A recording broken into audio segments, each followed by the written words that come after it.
welcome to the Virtual Stab Comedy Theater. It's time for Middle Class Film Class. Please welcome to your screen, Middle Class Film Class. Yeah, okay.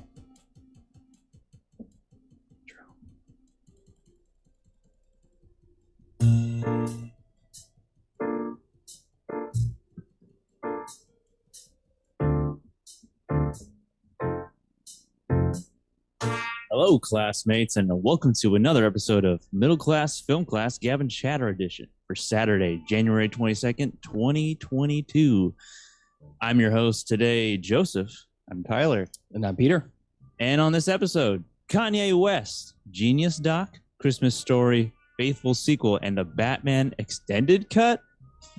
Plus, Mary Elizabeth Winstead is in the Star Wars universe. Yeah, I don't really know how to say her the name of the show she's in. Yeah, Ahsoka. It's Ahsoka. Ahsoka? Because I've never watched A Super Soka? I've never watched other than The Mandalorian. I've never watched a Star Wars show before. I've never seen a Star War. Yeah, I've seen 9 Star Wars movies. You didn't see the. I just realized we're not even recording. We're not rolling on Audacity. That's okay. Oh, son of a bitch! Jesse's got the audio for us, right, Jesse? Son of a bitch! That's okay. We're flying by the seat of our pants today, boys. Anyway, filibuster. We're good. We're running. Okay, cool. Welcome to Middle Class Film Class Gavin Chatter Edition, January 22nd, 2022. We can recut the intro for the podcast release. And so we're here, talking about movies. Gavin Chatter time. You ready for it? Time to Find some character in you, lad. Now's the time for Gavin Chatter. gabbing and chattering. We're rolling on everything now. Yes. It's happening. We got down to the wire. Yeah. Until we realized we weren't recording. I was watching Psycho Gorman before this, so sorry.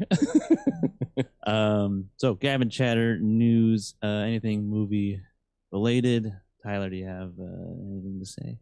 Yes, I do. I thought we were gonna have like a little bit more of a chatty conversation in the beginning of the show, like we did the last time we recorded the official Gavin Chatter episode, and I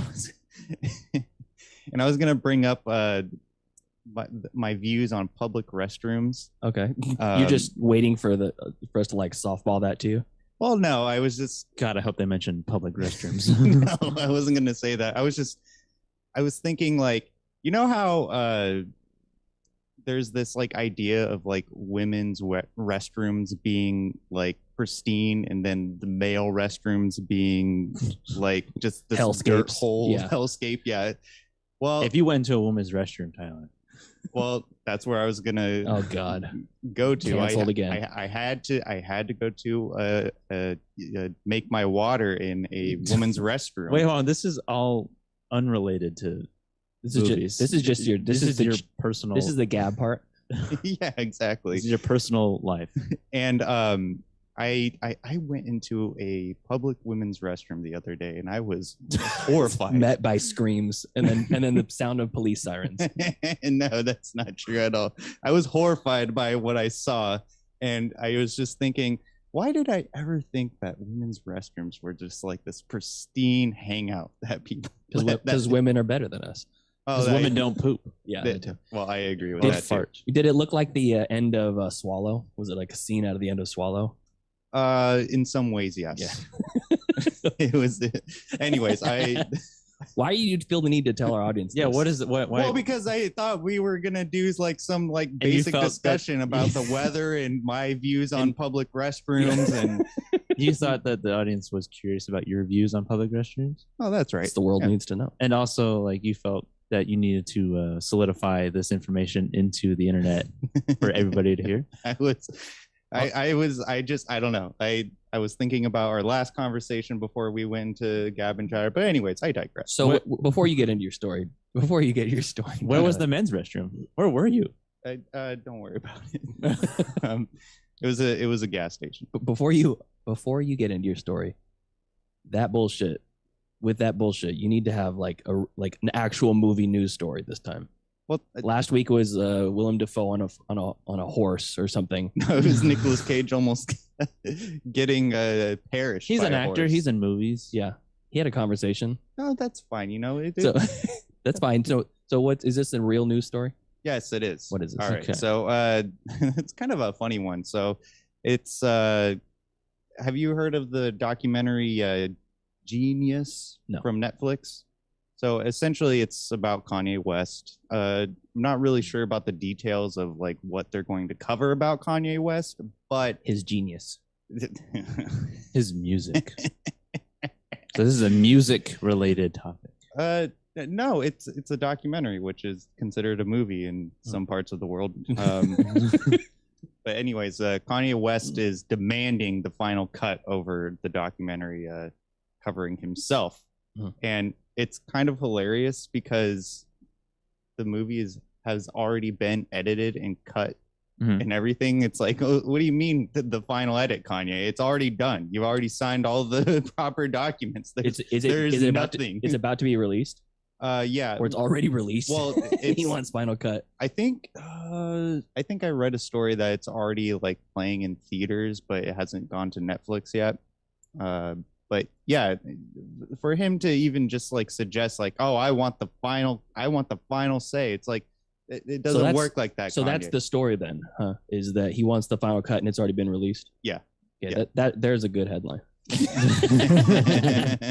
But are you shocked though that that's what he wants? I'm not shocked, but I am. I'm not shocked by I'm- anything. But well, easy. I'm not shocked by like Kanye's behavior towards it. I'm shocked that he would like forget that it's already been done. Like, come on, Kanye. They already made a documentary about the life of Kanye West. It was called "Through the Wire." His first song, a single he released. Yeah. I mean, speaking of music icons, Meatloaf has left our earth. Rip Robert Paulson himself. Yeah. Yeah, and then there's still no And Jack cause of Black's death. dad. Oh yeah, that was a good Mhm. choice. That was a good choice. Yeah, there's it. I'm not going to get into speculation about what it is because there is speculation, but there's no concrete sources yet, and Mhm.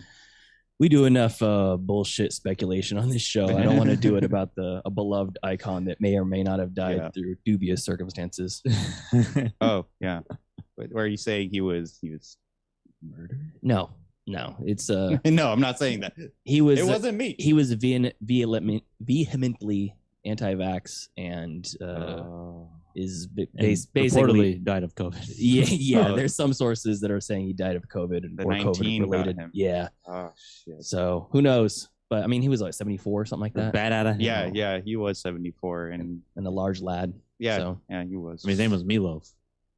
yeah, one of the people in my work was like, "Hey, did you guys hear that Meatball died?" Meatball. We're like, "Have some respect." Meatloaf's son, Meatball. Yeah. So yeah, he passed away, and so did Louis Anderson today. Oh, Yeah. I heard about that. Yeah, that was sad. I like the Louis, Two big Life of- boned the Life of Louis show. back in the day. entertainers Yeah. Yeah, passed away. yeah. I think he was part of the show Baskets. Is that- Yes, Yeah. I think so. The Zach Galifianakis Yeah. show. I was thinking about checking it out because I did like him in some of the late night shows that he appeared on. So Yeah, Louis is great. Yeah. So what else you got? anyways, A Christmas Story. This is definitely in a Tyler's Rage story. I know Okay. we don't have the drop for it, but this is. Do not have the drop. But oh my god, I was livid when I saw this. So for some context that I love, A Christmas Story is a movie that is a tradition in my billionaire family's household that we all They own TBS, actually. That's why it's on 24 hours a day. And I didn't think about that. That's funny. We all gather around with our bubbly rosés and our quiches, and we watch A Christmas Story on Christmas Day. Mhm. It's just a really awesome tradition. And when I heard that it was getting a sequel, and which, by the way, for anyone who's gonna say, "Oh, there's already a sequel to A Christmas Story, and there's a third movie," I know that, but Is there? Yeah, Yeah. there's many. Oh, yeah, but I think there's Sean. more than 3 total. There's the other sequel, and then I think it's one called Summer something. Okay. I can't remember. Continue. But it's god awful. But this one kind of pisses me off the most because this seems like they're really gonna try to like reboot or I can't think of the other word. I think reboot yeah. covers it. Yeah, reboot A Christmas Story with Peter Billingsley. Peter Billingsley. Billingsley. There you go. He's returning as Ralphie. I didn't really get a plot out of it. They just kind of announced that it's going to happen. So I'm assuming that he's going to be the dad, and he's going to have another kid. He's going to have like a Ralphie Jr. He's going to emotionally abuse his son also. Emotionally abuse his son? What are you talking about? There was no emotional abuse in the original Christmas Story. The strain of profanities that came out of the old man's mouth was rivaled. That's awesome. But yeah, no, I'm just pissed about it because the original movie it's so iconic. There is some questionable racist tones near the end. Of what? Of the Christmas Story?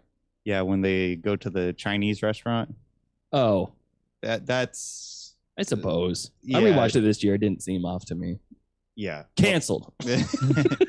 but regardless, to pervert this this tradition that I've had for many years, it was just infuriating. But all you have to do is just not watch it. It's not about me it's not not that watching easy. it. It's about it existing in the ether of our media. Listen, as soon as it's created, I have to watch it because it makes me angry instead of watching a new movie for the show. You know? I'm just going to watch the Yeezy documentary and the fucking Christmas Story reboot and then complain about it. Well, yeah, I mean, Jerry Springer did it fairly well with creating controversy and drama. Mm-hmm. That's what I intend to do. That's what you want? Yeah. You a dullard? Perhaps. Mayhaps. But yeah, I don't know. I think really it affects me personally. Like, maybe it could be good, maybe not. It's just the idea of it, mm-hmm. Of this poisoning of the well, so to speak, is really just awful. And I've been infirmed for this past week, so like it was even more so just from your bed. You're just fuck. Yeah. I swear, angry and sick. I swear to God, Hollywood's gonna kill me one of these days. They're just gonna release one story, and that's gonna be it for me. It's gonna be my great getting up day. What? If they really, I don't know what it could be. Just one day. It's just gonna be one day. I read a story and I just croak. You keel over. Yeah, I'm just like. Ugh. There's a great Monty Python sketch that's like a man that writes the funniest joke in the world, and as soon as he reads his own joke, he dies laughing. And then his wife finds him, and she picks up the piece of paper that he wrote and reads it, and then dies laughing. And everybody who reads the joke just dies laughing. Oh, that's hilarious. It's a joke that the joke's never read. You never see what the joke is. Yeah. No. Oh, that's great. I mean, yeah, that's all I have. I think I covered it all. Public restrooms, Kanye West, and Christmas Story reboot. 5. Yeah, music documentaries. Yeah. All right, fair enough. Anything Michael? else? Anything else, Tyler? You have anything else? Okay. No, that's. I mean, I could go on about a lot of things, but fine. yeah. Reel it in. No. So we didn't have this in the intro because we were not prepared today. Kind of a little short, a little tight. Didn't even have the first 2 minutes running, but on the old Audacity. But I have a really fun story I read earlier in the week, and I just pulled it up. It's Ana de Armas fans are suing their production company because she was cut out of Yesterday, the movie. I saw that. She was in the trailer apparently, and then cut out of the movie. And I thought that was a really interesting thing because at first you're like, well, how self-entitled do you have to be? Blah, blah, blah, blah, blah. That's a frivolous lawsuit. Yeah. But at the same time, it's like if a production company is putting an actress, a known actress, into their trailer, and then she's not even in the movie. That kind of is false advertising. This is going to open the floodgates for like Godzilla, Bryan Cranston. Yeah, but at least Bryan Cranston was in it, and he would play the main character's dad for at least a little 20 bit. minutes. Yeah, He was the best part of that movie. I don't know. I think Godzilla was the best part. Eh. Godzilla was tight. Yeah. I'm a Godzilla apologist though. I'm Team Godzilla.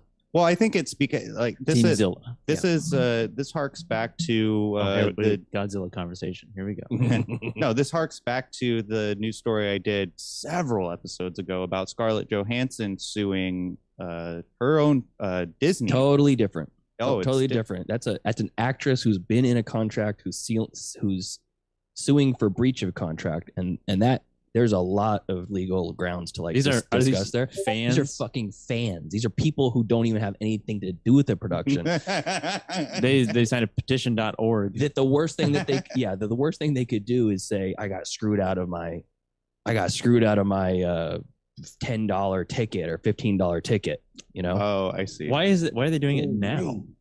Yesterday came out. I don't know. Last year. I don't know. Maybe it took that long to get the paperwork in order or something. People don't watch it. Yeah. And then I had some. This is not news, but this is from the chat. Apparently, the day that Meatloaf died, a Meatloaf company released I don't know how true this is. a recipe that for meatloaf. And What's a meatloaf company? maybe it was like a company. maybe it's a breadcrumb company like Progressive Panko? yeah, like one of those, and they had to like release a statement saying we're sorry we released a meatloaf recipe the day that Meatloaf died. We've used celebrity bits and pieces of Meatloaf. Local celebrity Adam Murphy in the chat saying, remember when someone tried to sue the people that made Drive because she thought it was going to be Fast and Furious? Oh, really? I've never happened? heard of that. According to Bootleg Cinema, Interesting. that was a story that happened. Yeah, that's I don't know. I don't think that holds water. Wait a minute. This movie wasn't what I thought it was going to be. I actually I'm gonna fool you. vaguely remember something like that. I think that was the general consensus, that people thought it was going to be Fast and Furious with Ryan Gosling. Yeah. Well, I do know that Nicholas Winding Refn does not have a driver's license, so Yes. I feel a little cheated. Yeah. Wait, is that true? Yes. The Meatloaf Company story is true, but Oh, it was a grill company, not a meatloaf Oh, company. okay. Meatloaf Company. Hey, you know what? I love the idea of That's all they do. they just make meatloaves. Oh, you guys, yeah, Frozen meatloaf. you guys make seasoning? Yeah, we just make meatloaf. It's seasoning. Unseasoned. Yeah. Oh man. Oh boy. That's So so funny. So that's really the only news story that I kind of stuck out to me this week. But I did have an email from a listener. Joseph, do you have the list, the fan pick list up? Yes. Can you pull it up for me real I quick? do. So first off, we have to add. Yeah, did you put if on there? If. Dot. Hold on a second. The Malcolm McDowell movie. If Adam Here put we on. go. Here we go. I think we did put it on. No, I physically. We said we did, but I don't know if it physically made it to the actual. Oh, I Do see. I have the list? Yeah. It's somewhere. What program do you use for this for? Notes. Oh, that's just notes. I thought you had a. I thought it was in like a Google Doc or something. No. Oh, Well, it's on my phone. on the website. I'm pretty sure. I got a Well, just new phone. we're gonna add. Oh, you got a new phone? Yeah. I thought it was just a new case. Look at that. It's also a new case. There's like 20 cameras on the front of that thing. I know. That's Well, That's he's a ins- photographer. That's true. So we had a letter from a listener. This is from Josh G. He says, "Hey gang." Oh, here it is. Oh, you got it. I found it. Hey gang, this is Josh G from your next favorite movie. It's a movie podcast, and says, I have a suggestion for you to put on the wheel. Troll 2. And don't Just worry, Troll 2. you don't need to have seen this first. Who is this? This is Josh G. He's a host of Who put if? Adam. Oh, Adam. Local That's right. celebrity Adam Murphy. Adam. And he says it's an in-name only sequel. So You know what? If we do Troll 2, we have to do a commentary on We it. also have a have to Facebook do that. message. oh, we do? Yes, from listener Steven. Oh, we do? Okay, let me hop on that real Steven. quick. He also had a fan pick, although I don't I mean, how You have it pulled up? are there rules to this? How many movies? Well, Right. apparently there is rules because I was asking random people. Well, off the there are street, rules and in terms of that didn't that- Quantity. there are rules in terms of how to get it on the list. Yeah. Not. So I want to say I think it's like 2 at a time or something like that. okay. So Because let's, I know if you have people emailing with like 5, and we're just like, yeah, pick 2. you can't stack the deck. Yeah. 2 max, I think. What's I mean, Steven I say? don't What are these rules? I've never heard of those. I've never heard of that. Well, you Well, didn't you're- show. You didn't show up for the band meeting. Oh yeah, I was. Fan meeting. Yeah. Present. Tyler. Not present. Not present. You didn't say present. You were there, but you didn't say present, so we didn't count you. Yeah. Oh, I see. I see.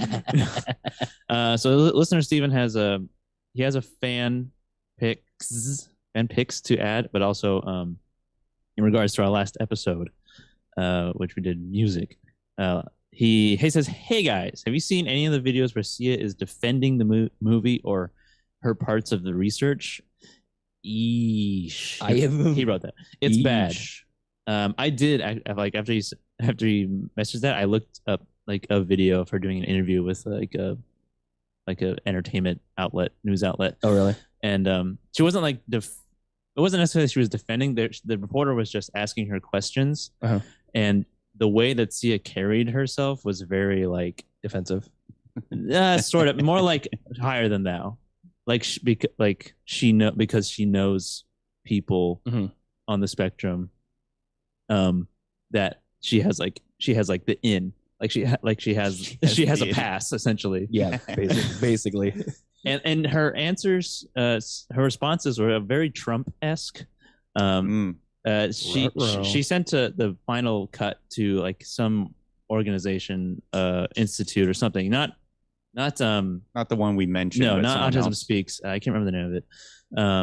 But it was another place where they It was autismcanbecured.com. yeah. Oh, was my God. it was like a place where they also deal with people of that community, and basically for their approval to see if she portrayed it correctly, or Yeah. if They're like a consultant, essentially. if Maddie Ziegler portrayed it correctly, and the way she They said, the way spot on. well Oh, what Sia no. said that she said, or no, what Sia said that they said was like Maddie scored 100% or something like Oh that. my God. No, don't believe that. And like Oh, she Jesus. was like almost like correcting the reporter a little bit, like because the reporter said, "Oh, so your character is of special needs," and then there was a question, I can't remember the question, but then Sia was like, she's like, "Yeah, so music is of special abilities. We say special abilities, not special needs anymore." And I was, Oh. and I told that to Deanna, and she was like, "What the fuck was that? What does that mean?" Jesus. Yeah, so No description. very cringy. A lot of her responses were on Twitter, which we read last week. But I totally missed that message from Steven. from Montreal, Quebec, Canada. and then he following that, he wants to add a couple movies. Okay. He says also, I'd like to add The Godfathers 1 and 2 as a package. Oh, he just okay. I am shocked that one of the hosts, my beloved, he says, I am shocked that one of the hosts of my beloved MCFC podcast hasn't seen these masterpieces. No names. I haven't seen, I haven't seen either of them either. Hey, I haven't seen any of them. I saw the first one. Okay. Hope you guys have an awesome weekend and look forward to Monday's show. Take care, Frozen listener Steven. Frozen. Like he's in Canada. He's in Canada. Oh, okay. Bruce is in the chat. Bruce says Maddie scored 100% on the spectrum. Yeah. Oh, Bruce. Okay. She really swung for the fences. She's aiming for the back. So the Godfathers, adding the Godfathers. All right. I have something to say about that, and I will hold my tongue. Okay. Godfathers, Steven. Okay. Did we get Go. any other No. letters or what have No you? voicemails? No voicemails. No voicemails. You guys are breaking Tyler's heart right now. Yeah. Well, Oh, I didn't pick up a phone. You know. I know. Are you too good to call your mother? Well, I mean, we did get a nice message from Jack's. Oh, yeah. Jack Slater. Yeah, Jack Fitzpatrick. I'll give that a quick read. It's Jack has a YouTube channel. Let's Crash This Parade. He does YouTube videos of usually new releases, horror centric stuff. And Jack says, "Hey now, hey." Hey, now Yeah. you're an all-star. Exactly. Get That's how he your starts. game It's a gif of Shrek kicking open the The porta potty. outhouse. Yeah. He says, "Hey, so now I've listened to like 20 plus episodes of your podcast, and I gotta say, I really, really love it. Oh. I remember I gave you a shout out when I did a video about movie podcasts, and I'd only listened to a couple at that point, but now I'm all in. I love how unpretentious and genuinely funny you guys are." See, isn't that nice? That's from Jack. Thanks Isn't that to nice? jerk ourselves off for a second. That's right. Yeah. I don't got any. I got Stroke no our news ego. stories.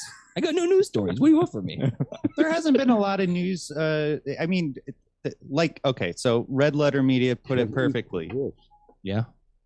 Fuck you, it's January. That means that it's the lull Oh, of yeah, the yeah. entertainment industry. We do talk about how January sucks. Yeah, it does suck. So It's the worst month out of the all 12 months of our Go ahead, Lord's Joseph. year. All right.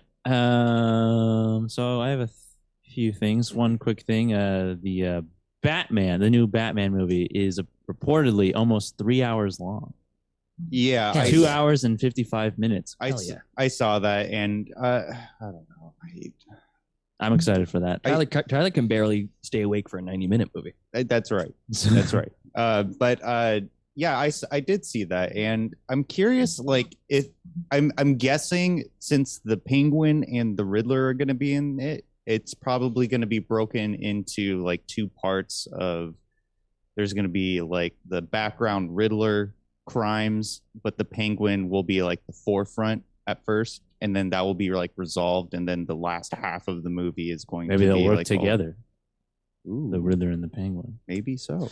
I mean, he's a penguin. How hard is it to find him? He looks like a penguin. He's a penguin. Yeah, that was a strange choice. I thought Penguin, Danny DeVito walking around. well, for that movie, That movie's amazing, by the way. We rewatched it. Batman Returns. So fucking good. Yeah. It's so unbelievably ridiculous. it works. Batman's only in it for like 10 minutes. I know. It works for that movie of the ridiculousness of the presentation of the Penguin, because it's the Well, you haven't seen the new one.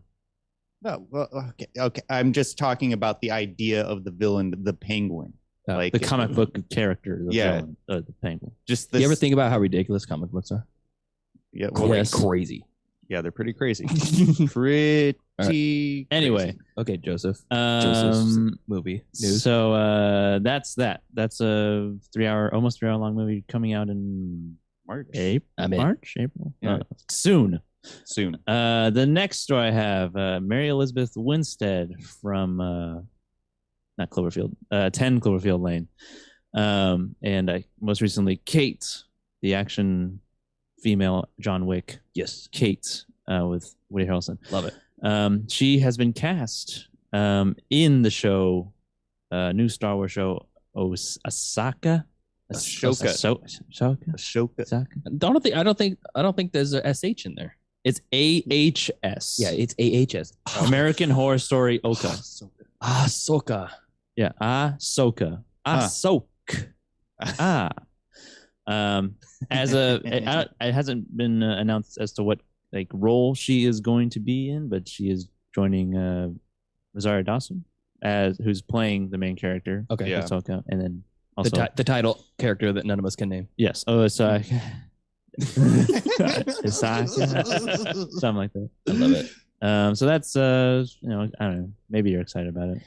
I mean, I'm realizing now that I don't really care. Oh, yeah. I haven't seen the Bad Batch. I haven't seen. I mean, pretty much half of those new. It was basically Boba Fett one.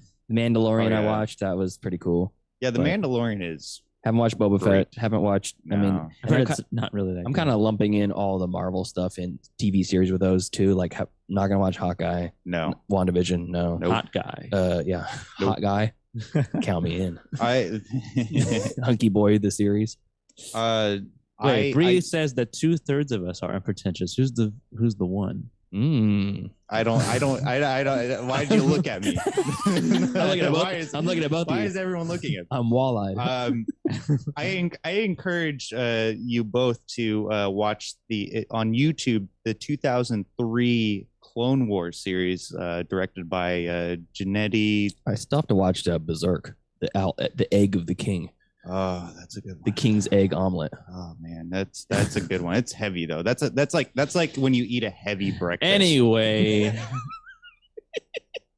back to me. We're just kibitzing about Star Wars. Okay, well, my Star Wars story is over. Oh, okay. The next story. Damn. Alex Garland and Kirsten Dunst are teaming up for an A24 action epic called Civil War. Oh, that's dope. Is it about the Civil War? No, it's not about Civil War. What? It is a movie. There's no plot details released about it yet, but it takes place in the United States and in the not so distant future. Oh man, It turns the Civil War into a sci-fi. It's sci-fi. I saw this Patriots versus aliens. I saw this movie story and I was like, oh, this is going to be Alex Garland's Glory. Alex Garland's Glory. Yeah, What do you mean? the movie His- Glory with Matthew Oh. Broderick and Denzel Washington. No, I thought it was going to be that. I didn't read past the title, so I was like, So- oh, oh, that would be fuck it. awesome. you go in with unrealistic expectations, And then I go in and it and then it's To be not clear, that. Tyler never reads past the title. When he brings a story in for the show, it's just the headline. that's not true. I don't- Garland is returning to A24 on his next project. Oh, this is a different movie. A horror film titled Men that is currently in post-production. So he already has another movie coming out from A24 just entitled Men. That's a horror movie. I mean, it's called Men. It's probably... Yeah, it sounds horrific already. It's just like a hour and a half long cut of like farts and burps. It's and Oh, dear men's God. men's bathrooms. It's basically it's that movie Ass from Idiocracy. Oh yeah. It's just a one like top, like a jib shot starting at the feet of a man going to the top for an hour and a half. Like that. God. Like that Genuine music video. Oh yeah.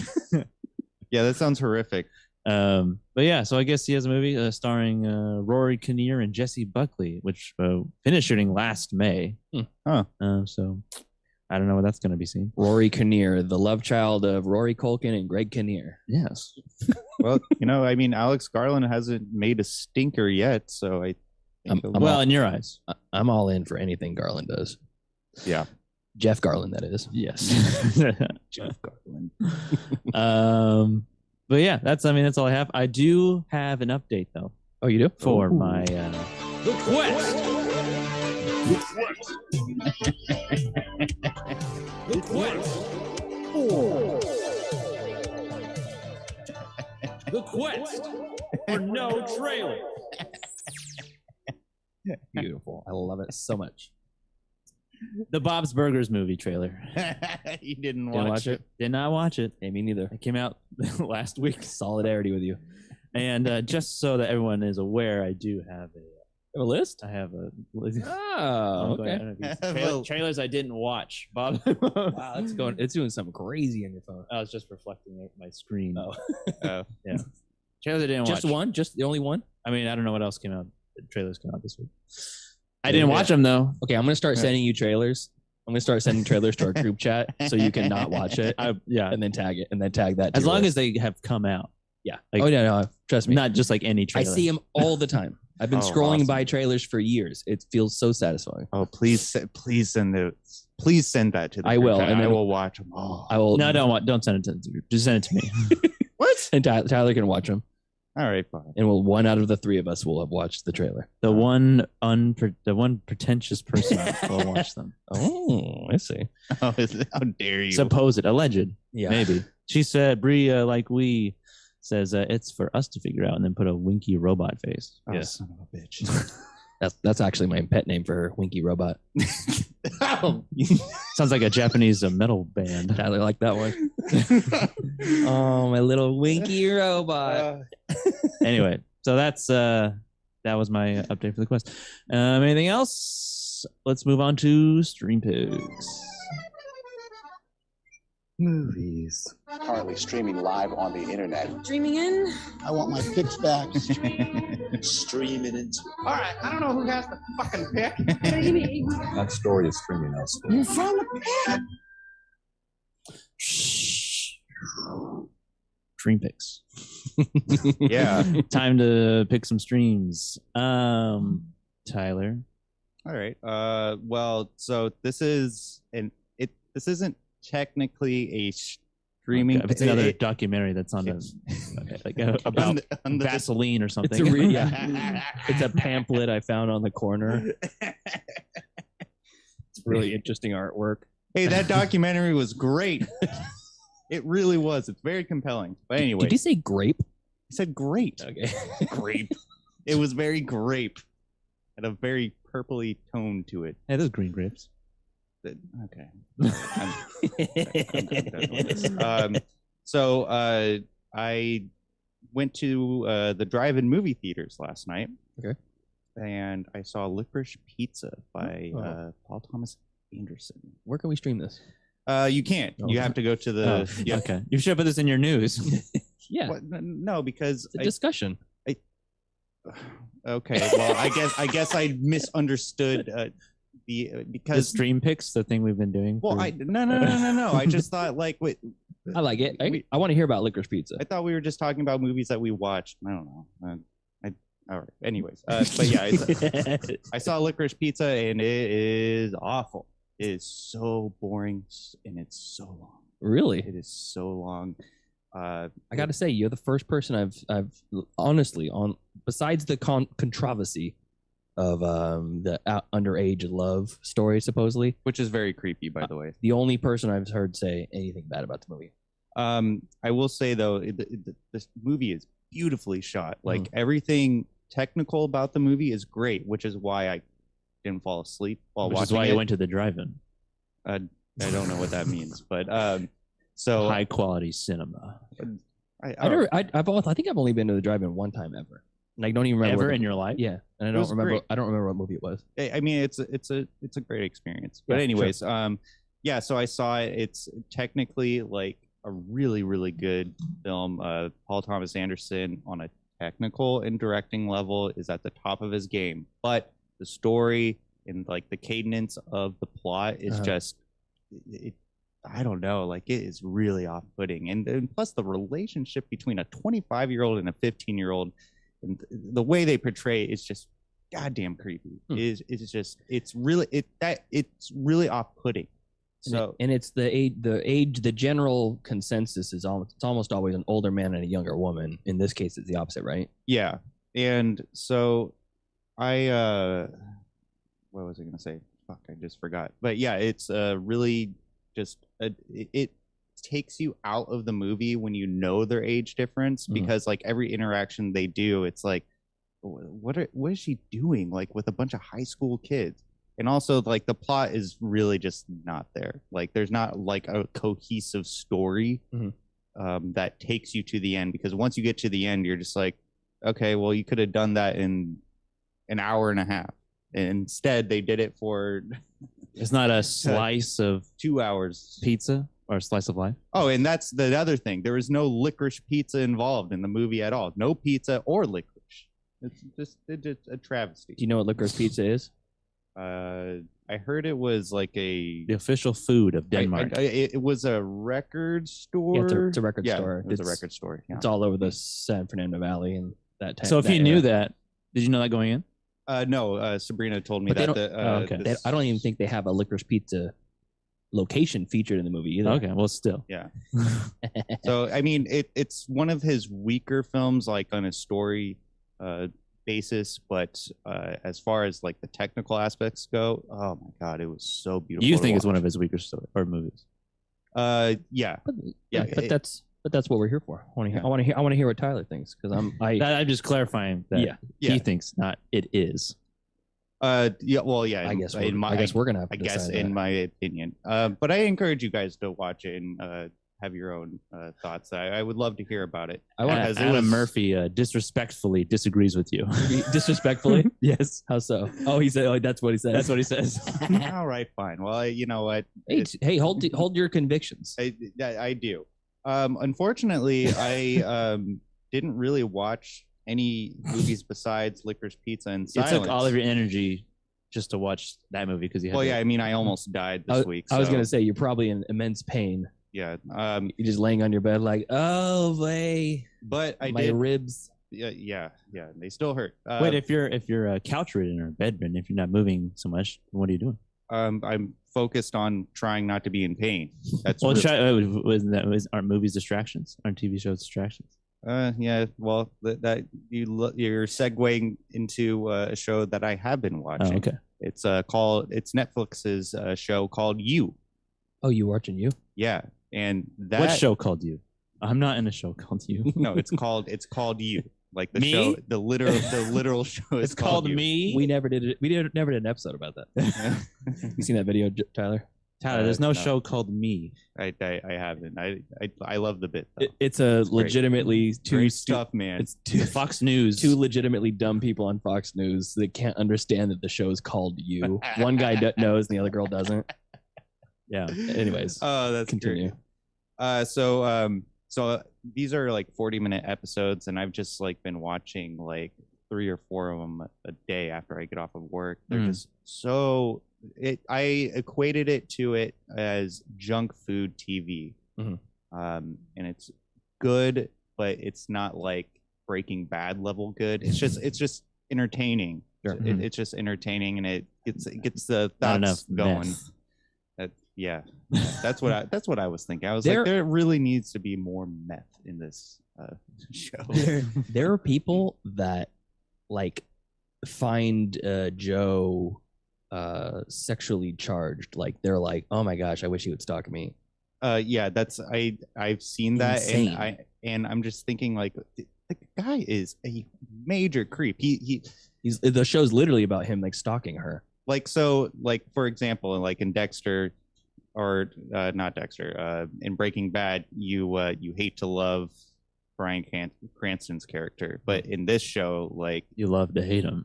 you love to hate him.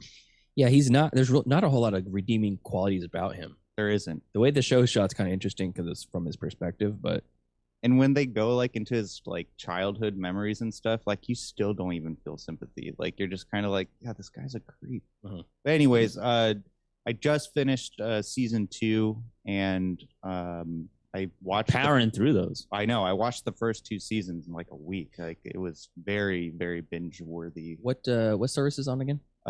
This is on Netflix. Oh, cool. So yeah, I mean, I don't know. Like, I apologize to our classmates, our listeners, and our streamers. Why do you say it like that? That I didn't watch any. He's mad new, that he's being held accountable. new new movies. But I am on the mend now, so I plan on watching a movie tonight. Actually, You should. But you did watch the detestable Licorice Pizza. yes. I just wanted to bring it up because, like, yeah, I know it's about stream picking and stuff like that, but you know, the idea for me is like we just talk about movies that we watched. Yeah, but we have specific segments I actually for a reason. I think it would be interesting because there's a lot of movies that I watch that I rent for like $5-6, and it's like, I mean, I'll talk about them in Gavin Chatter, but it would be nice to do a little bit of a deeper breakdown on it. And I've had a few that you have to pay for, but you literally can't stream this anywhere. I would love to stream Licorice Pizza in my own home, away from the Omicron, and with my little winking robot right by my side. Now it sounds weird. And that is not Brianna I'm talking about. That's else? what. That's Light up the runway for my personal collections. Okay, so my streaming picks this week, I have most of the stuff's not streamable anywhere, so I don't really talk about it. I love The Tragedy of Macbeth. We talked about that. That's Oh, yeah. streaming. Yeah, it's. I guess if you have Apple TV, technically. you have. It's streaming. Yeah, watch The Tragedy of Macbeth if you like Shakespeare. If you don't watch it. And listen to our in-depth episode of it, our field trip episode. One very very cool movie that I'd seen it, I'd heard about it a while, and I never really felt like it was anything I wanted to watch. It didn't seem like anything interesting. Trying to find where it streams. It's called Being Flynn. It's a Paul Dano and Robert De Niro movie. In like Flynn? Yeah, In Like Flynn. This is from 2012. It's streaming on, where is it streaming? On my old list, what I used to do when I made the 500 list, I would have it written on notes. Now I'm doing my cataloging through Letterboxd, and Right. it doesn't have that on there. HBO Max. Mm. So this is a 2012 movie, and essentially it's Paul Dano is the son of Robert De Niro. Robert De Niro is this supposed writer. He opens up the movie narrating, and he says, here's my name. I'm an amazing writer. I'm going to be one of the greats. Everything I write is a fucking masterpiece, basically. And he's driving a cab while drinking screwdrivers. So he's just like a narcissistic alcoholic. 100%. That's exactly what he is. He's a delusional, narcissistic alcoholic. He's one of the most narcissistic characters I've ever seen committed to film. Awesome. And he's an old coot, and he's basically losing his mind as the story goes on. And Paul Dano has his mother's not around. He's kind of living in a flop house with a bunch of friends, and recently, people he just met, and he starts working at a homeless shelter. I think it's New York City, but it could be Chicago. It doesn't really matter. But he's working a homeless shelter, and he sees his dad come in, and he hadn't seen his dad in 18 years. He ran into him like one time recently, and then his dad comes into the homeless shelter, and then it's basically explores their relationship from there. So it's very interesting, and there were some interesting choices because you have to. It wrestles with like the idea of, do you ever write off family completely? At what point do you just say fuck you? I don't care if you're my blood, and thought provoking. Yeah, there were some really interesting concepts to explore here, and it's really worth a watch in my opinion because Robert De Niro's character is a very fun piece of shit. The things he says are so funny. Like he's having like a mental breakdown in the homeless shelter in their base, and there's like a ton of people sleeping in the same room in bunk beds, and he's like screaming in the middle of the night. And his son comes in, who's working the night shift, and basically he's trying to get him to calm down. He's like everyone's pissed off. No one can sleep. You need to shut up. And he's like, what are you talking about? I'm a sought after house guest. And he's screaming at the top of his lungs at like 2 a.m. Yeah. Like he's just completely delusional. But it was cool. Had a really good ending. I liked the ending a lot. And I think it was written and directed by an author that was an autobiography about his life. Oh, okay. So you could tell there's a lot of personal stuff there. So that's Being Flynn, HBO Max in 2012. And then I do want to say our listeners should watch Silence. It's on Hulu. Oh, I agree. The podcasters who are listening to this on the podcast stream, you have a couple days. Stream picking the movie we're gonna review later in the week. I'm just briefly gonna re-mention it. It's on Hulu, so you should go watch it. But there's another one that I haven't put on my Letterboxd yet because we haven't finished the series yet. It's a addendum to a movie from last year. I already know what you're gonna say. Yes, we watched Peacemaker, the show on HBO Max, which is a spinoff from The Suicide Squad. The Peacemaker is a character in the Suicide Squad played by John Cena, and this picks up right after the events of the Suicide Squad happened. Oh, nice.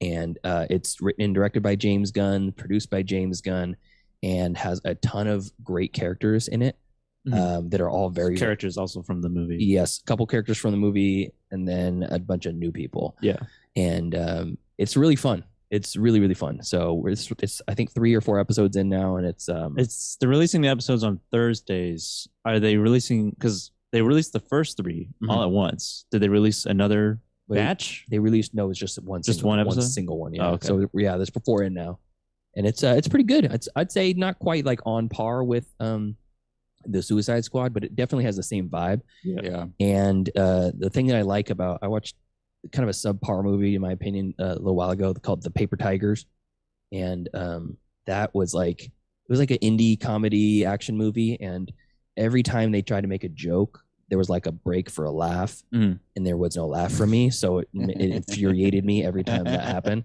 And with the like Peacemaker and really any of James Gunn's movies, the pacing is so fast. Yeah. That if you're legitimately belly laughing from some ridiculous bullshit that he just said, or some stupid dance number he's doing with his tighty whities and his ridiculous bulging muscles, you're laughing from that. You could be other bulges. Yeah. Well, he talks about his giant dick in this too. It's hilarious. Oh yeah. But anyways, he has this weird like humble but cockiness to him. Yeah, It's very strange. the character is great. Like he's very insecure, but also very cocky at the same time. Yes, it's an interesting character too, like the Peacemaker character, and I think John Cena nailed it. Like a better version of his character from Trainwreck. But anyways, what I'm saying is you could absolutely miss like a joke because you're laughing so hard, and they don't give a fuck. They don't care about you. Just the pacing needs to be on it. It's always got to be going. So I like that. And I started watching Reservoir Dogs too. Oh yeah, I like it. Yeah. Like it quite a bit. So we're Wait, Reservation Dogs. Reservation. I was Dogs. gonna say, Yes. you just Reservoir. started watching Reservoir Dogs? Yeah, I just started watching it. I didn't finish it yet. never seen that. Never seen that one either. You haven't? No. Oh man, I will be. I'll watch Yeah. it. I'll watch it soon. That's a great one. That's it. Go ahead. So yeah, I will also attest to the Peacemaker series. Is very entertaining, and I think if you like the Suicide Squad, you will like this just as much, if not more.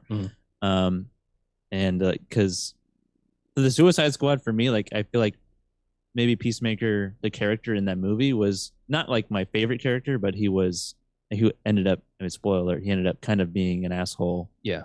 Like at the end, definitely. And then this movie kind of almost like redeems him, but the show kind of redeems his character a little bit. And it's really good. And like the filmmaking in it is very similar to like Super. Yeah. It's very like handheld, like almost guerrilla style, it feels like. Like especially when they're like very handheld, and it just feels very like you're right next to him. Like very grounded in reality. But yeah, it's good. I like it. I only watched one movie. Kind of just been watching episodes here and there of other shows this week, but I did catch up on this. I mean, this is not a hidden movie whatsoever. It's considered probably, I think, one of the greatest movies ever made. Okay. It's on a list, definitely on IMDb's top 100 at least. It's on streaming on HBO Max. It's called Casablanca. Oh. And cool. I had never seen it before, and I watched it, and it was good. It was pretty good. I mean, I wouldn't put it on my list, but you know, it's a good movie. But basically about the history of the movie, I think, is more interesting than the movie itself, because it was made in the 40s, and it is about Nazis, and it was made during the time of Nazis. You know what I mean? Yeah. And during this time, there was a lot of like fascism in Hollywood and all this stuff. So it was very taboo to make a movie like this, because it's very anti-war and anti-Nazi. That it was almost like an indie movie when it was released, because there are characters in the movie that like weren't like Humphrey Bogart. He's like known at this point as like this great actor of that era, you know, but at the time it was made, he was not very well known as far as I know. Interesting. And the story is interesting. Basically, Humphrey Bogart's character owns the Casablanca bar in French Morocco, is what it was called at the time. Okay. And he owns this bar. He's a very cynical kind of guy. And this other character, the woman character played by Ingrid Bergman, not Ingmar Bergman, the director. Ingrid Bergman. Okay. She was like they had like in the past in Paris. We'll always have Paris is a line that he says, is basically a past relationship that they had, and they kind of rekindle their love a little bit, and then has the iconic line, "Here's to looking at you, kid." Yeah. Here's looking at you, kid. Here's for looking at you, kid. Something like that. Is it? Here's to looking at you. Are you a kid? Isn't it also with the line of all the gin of all the gin joints in all the world, she had to walk into mine? She had to walk into mine. Yes. Basically, he and some other people help smuggle people out of. They're escaping basically Nazi occupied areas, and he and some other people help. Well, actually, no, he doesn't. He just owns the bar, but he knows people who do help people leave, like escape to the U.S. essentially. Gotcha. From Nazis, and Ingrid Bergman is in a relationship with a guy who is like a publisher who the Nazis are after, essentially, because he's been eluding them, and they're trying to capture him. Gotcha. It's very weird that how they handle the Nazis in the movie, because they're very cordial. Like they're not like get him. They're very like come to the police station tomorrow morning at 10 a.m. We trust you. It's not like they'll take you now. You know, Yeah, we go by the honor system here. I So. know. We're Nazis after all. I mean, we're not monsters. Wait a second, are we the baddies? Yeah. So that's Casablanca. It's a very interesting story. Movie you should probably watch if you haven't seen it. So yeah, I scratched it off my movie poster. Oh, okay. So now it's now I don't have to watch it again. Where was that? That's on HBO. Is it really? Okay. HBO Max. I might just have to watch it. That's my Aunt Linda's favorite movie. Really. Mhm. And I think that concludes my stream picks. Tragedy Macbeth. That was pretty good. That's on Apple TV. Yeah. Yeah. Wait, what? Yeah. You still don't like the Tragedy of Macbeth, Tyler? Did you listen to the episode back again? Yeah, I did, and I stand by most of my statements, but About half of them. but upon further reflection, I really like the way it was shot in black and white, but more so how they used the lighting in the black and white aspect, because it was very much reminded me kind of like a, oh man, I don't know. I can't think of the artist, but there's an artist who does paintings who does that sort of thing where like they use like white as a very jarring Thomas effect. Kincaid, the painter of light. Maybe. I don't know. I Is it didn't- Rembrandt? I don't know. MC Escher. Maybe that one. But I'm not sure. But I was, upon further reflection, like the composition of Should you like shots were overall thumbs up or thumbs down? Oh yeah, definitely thumbs up. Okay. I love this movie. I gave it an A. Like it. Yeah, you love this movie, It's- but then it's true. yeah. It's true. There was a big tonal wave of your throughout the You start off episode. with like I liked it, but I didn't like it, and then you ended up saying that you Well, loved it. I'm a complicated human being. What can I say? It's true. That's just your excuse for everything. It's not an excuse. It's a matter of fact. You can justify anything. I'm a complicated human being. What can I say? I know. What do you want me to do? Not murder him out of passion? I'm complicated. Pay my taxes? I'm complicated. I can't do that. It's complicated. Yeah. I'm complicated. It's all how- complicated. How dare, Anyway, how dare um, you, we're Joseph? good? That's about it for the gabbing and chattering. All right. So thank you for joining us out in the podcast world. If you're listening on the stream, we're going to take a 10-minute break. And if you're on the podcast, we're going to see you later in the week when we review Silence. Silence! So follow us on Facebook. You know where to find us. And yeah, follow us on Twitter at PodcastMCFC. And please follow us on Instagram at Middle Class Film Class. And please, for the love of God, leave us a voicemail at 209-730-6010. We've had a voicemail drop. He's on his knees. I'm begging. Oh, dial the phone. Leave us a voicemail, whatever you like. All right. See you next time. See ya. See ya.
Welcome back to the Virtual Stab Comedy Theater, and welcome back to Middle Class Film Class. One second.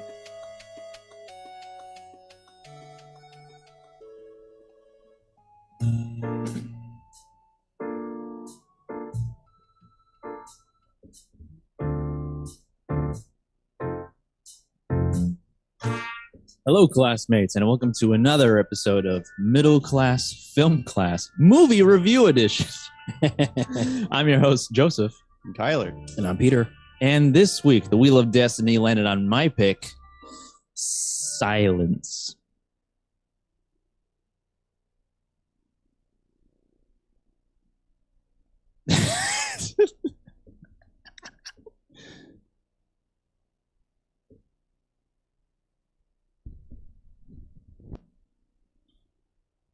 Oh, wait.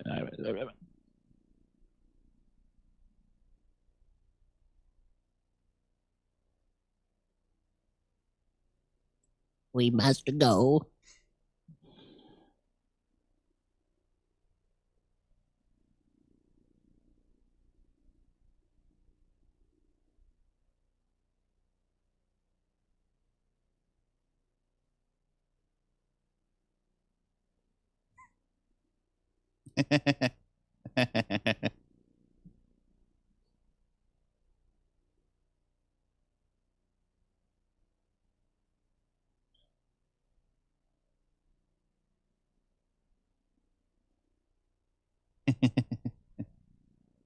I really hope our listener or the streamers can hear our audio. Yeah, hopefully. It's a big if.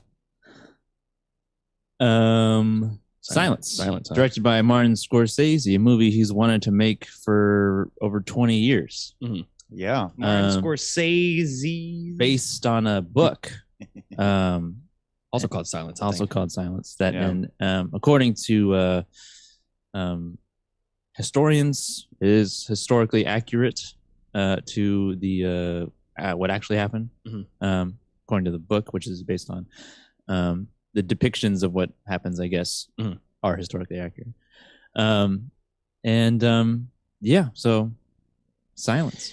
I didn't quite know what I was getting into for this, but on last episode, Joseph quoted us as saying this is a 3 hour and 15-minute movie. That's what it So I said. was like preparing my That's what it body said. for that, and then I was happy to see it was only 2 hours and 47 minutes. Yes. A scant 2:47. Still long. Yeah. 30 minutes shorter than we anticipated. Gotcha. But still, it was a little long, and the pace of the movie definitely makes it feel that. I watch a lot of long movies, and as I was like, okay, we're getting near the end here, and then I paused it, and it was like hour and 10 left. I'm like, fuck, Jesus Christ. That's so funny you said that. I had paused it at probably the exact same moment you did because I was like, oh my God, an hour and 10 left. What more can be said?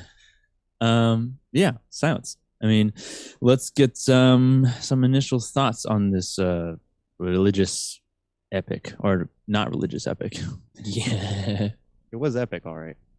Tyler. Okay. So, yes, the runtime is a little bit intimidating for people who kind of only casually watch movies, but I really love this movie. I thought it was just so well done.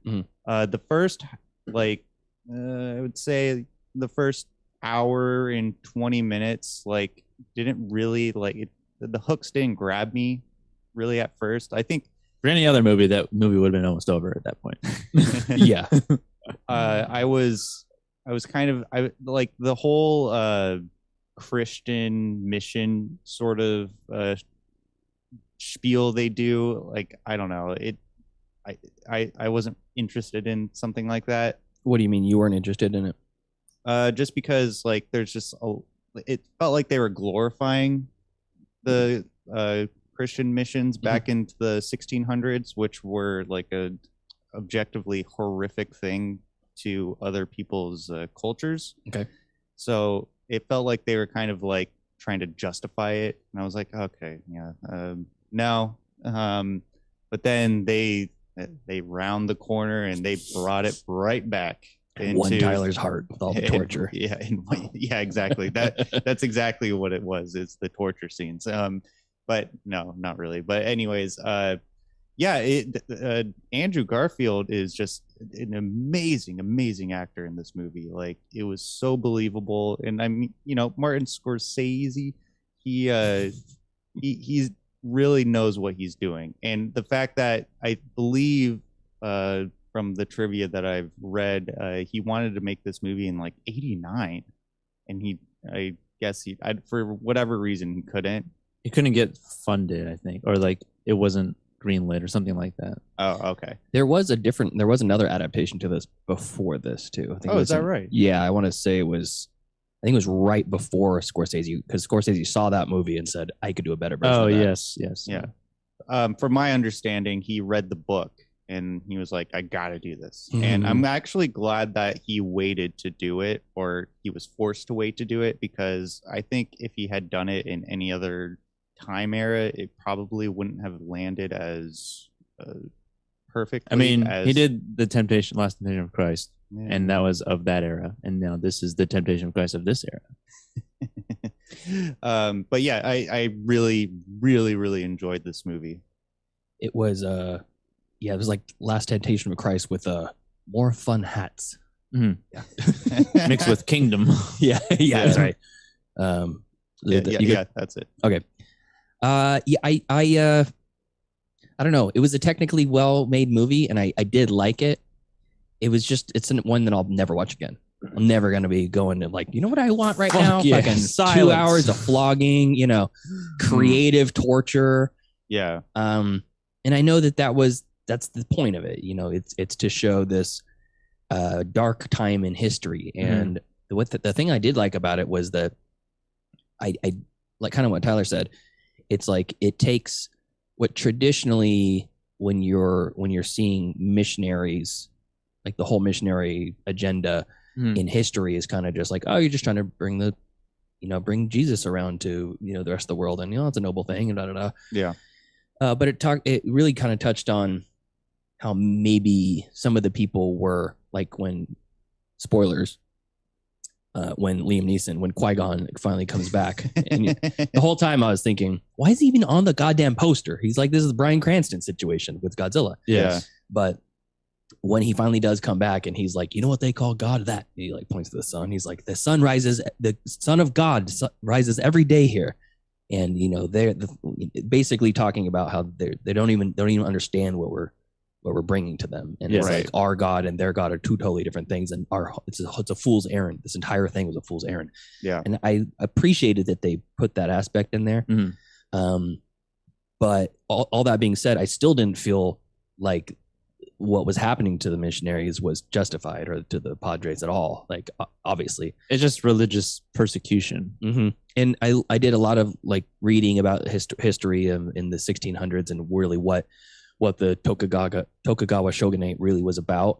And essentially it was, they just didn't want tradition to be broken. Yeah, they didn't want outside. Yeah. They didn't want outside anything. And it was really not really about like, we don't like your God. It's like, don't fuck with our tradition. We've had this for 10,000 years, and you're not going to be the ones that change it. So off with your head, out in the ocean. Right. Here's the pit.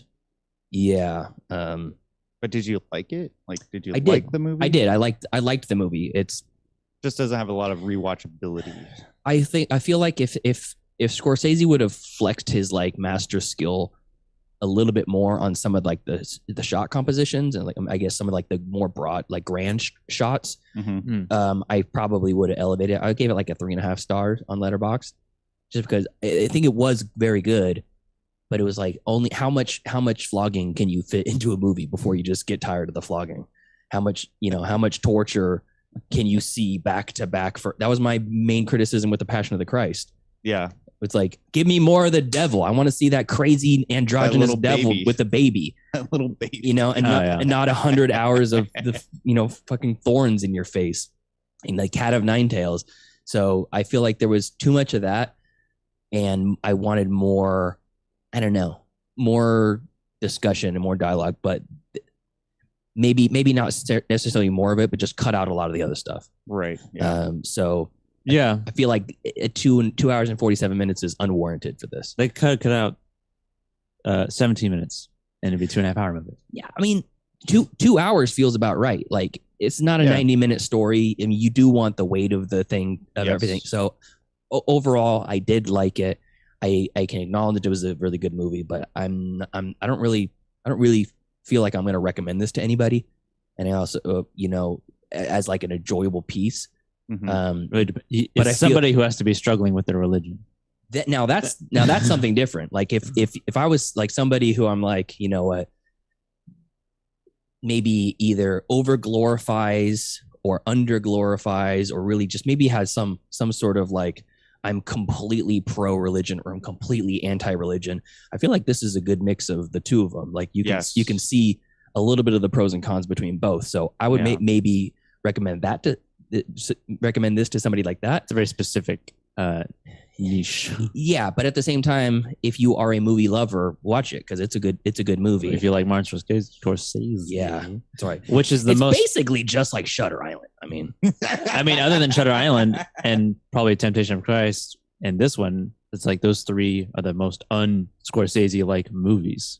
You know, Yeah. they're outside of his typical wheelhouse. the weird thing is though, like It wasn't set in Boston. And yeah, I know we're getting into like the weeds here and the initial reactions, but if you look at Martin Scorsese's actual like filmography, there's so many fucking movies there that no one ever talks about. Mhm. That I feel like maybe that's just his most entertaining movies that we know is the yeah, Goodfellas and Casino and whatever. Those are the ones that everyone's like, yes, I like that. I like that. I like that Scorsese. more Joe Pesci. Yeah, exactly. More Joe Pesci. Yeah, we want we want what's it? What's the one with Mark Wahlberg in Boston? Departed? Yeah, The Departed. No, Yeah, he's that the rat. Yeah, the rat. Yeah. that one. You'll never let that go. Never. Never. So, and I also did appreciate the gratuitous use of the word silence in the movie. Mhm. So, Yeah. Yeah. good. What if Joe Pesci was in this movie? He would not be silent. Yeah, I think I did like it. It's a movie that I feel like I have to continue to think about to like actually like appreciate it more or appreciate it less. To reveal my true feelings. I have to reflect in silence on it a little bit. At the end of the movie, it was good and it was kind of tragic at the same time. With what happens to the characters and what ends up happening to Father Ferreira and then also Rodrigo. Yeah, very, very tragic. All of it tragic. And definitely what's his name? Adam Driver's character, Guape Galuga or something. Yeah. Galuga. That was a really terrible scene to watch. Adam Driver swimming out to the ocean. Yeah. But I did like it. It was nominated for best cinematography. Okay. It did not win, but it was nominated. It was What I wanted more of was that there's like top down shot, big nature shots, which made me think it's like, oh, that's God watching them. And then there's like two of those shots and then never again. Yeah. Maybe that wasn't the message then. Maybe it was because he fucking abandoned them. Maybe it was, yeah.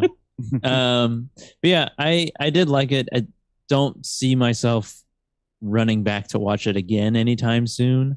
It's not that I wouldn't want to recommend this. I just wouldn't know how to recommend, like what sort of conversation I would have to be having to bring this movie up, as like, oh, have you seen this on Easter Sunday? Yeah. Yeah. This is it's good. It's very good. And like everyone does a great job in it. Yes. The runtime is a little like it's kind of a chore to get through. It's a barrier for entry for sure. It kind of felt like homework at some points. Yeah. Like I felt like I was watching it. I mean, we'll watch it for the podcast, but like watching it for like a class, not the middle class film class. Yeah. Watching it for school. For school class. Oh, okay. I see what you mean. That's it.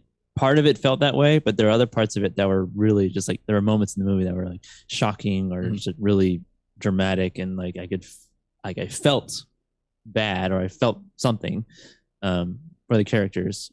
And I didn't know that Andrew Garfield was like the main character going in.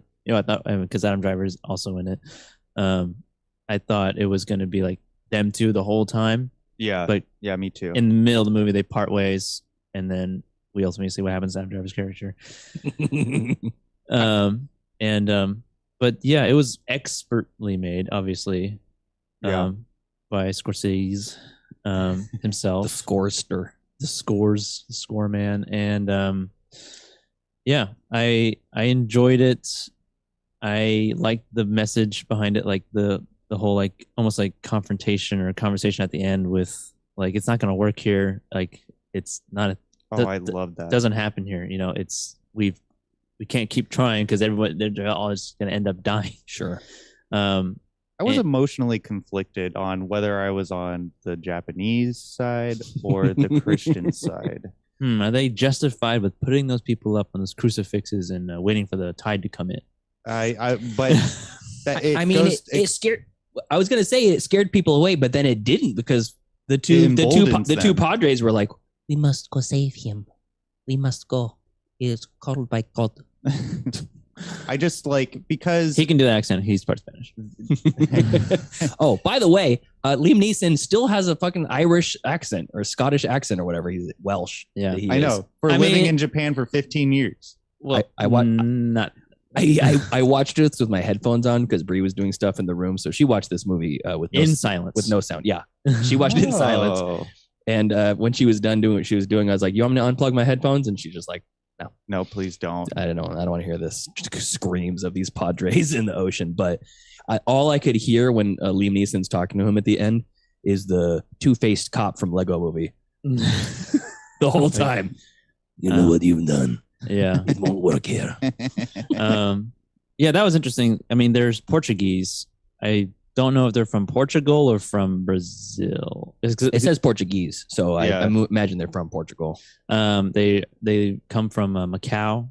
That's this region of Portugal they live in. So Okay. Portugal is in Europe. I mean, I know there are two white guys, Andy and Andrew, or Andy and Andy and Adam. Wait, hold on. Portugal is in Europe? Yeah. I thought it was in South America. No, that's Brazil. You're It's thinking Brazil. of. They speak Portuguese in Brazil. Oh.